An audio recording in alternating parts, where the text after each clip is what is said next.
జిల్లా కేంద్రంలో రోజ్ గార్డెన్లో జిల్లా ఎస్పీ సురేష్ కుమార్ ఆధ్వర్యంలో పోలీసులు మీకోసంలో భాగంగా ఓటు హక్కుపై అవగాహన కార్యక్రమం నిర్వహించారు. ఈ కార్యక్రమంలో ముఖ్య అతిథిగా జిల్లా collector Venkatesh Dhotre, deputy collector Deepak Tiwari పాల్గొన్నారు. ఈ సందర్భంగా జిల్లా కలెక్టర్ వెంకటేష్ ధోత్రే మాట్లాడుతూ జిల్లాలోని ప్రజలందరూ ఓటు హక్కును వినియోగించుకోవాలన్నారు. 18 సంవత్సరాలు నిండిన యువకులు కొత్తగా ఓటు హక్కును పొందాలంటే ఫారం 6 ఆన్లైన్లో అప్లై చేసుకోవాలని తెలిపారు.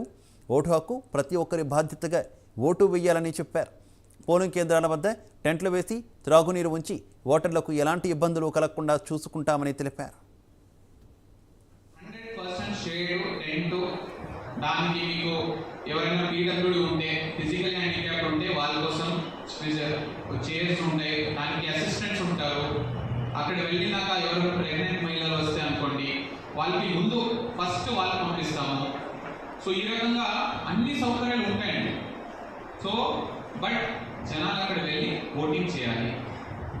సో మనం ప్రియాంబుల్లో కాన్స్టిట్యూషన్ రాసుకుంటాం, we the people of India, కరెక్టా? So we the people of India ఎప్పుడు బలం వస్తుంది? సో వి అని ఎందుకు పెట్టాం, లేకపోతే ఐ అని పెట్టవచ్చు కదా? వి అంటే మనం అందరం కలిసి ఒకరికి లీడర్, ఇప్పుడే గారు చెప్పారు, ఒక లీడర్ ఏమైనా మీకు కావాలి, సమాజంలో మార్చి రావాలి, లేకపోతే సమాజంలో ఈ రకంగా నడవాలి సమాజంలో, మీరు ఏమని అనుకుంటే మీరు వచ్చి ఓట్ చేయలేదంటే తర్వాత మీకు వరంగల్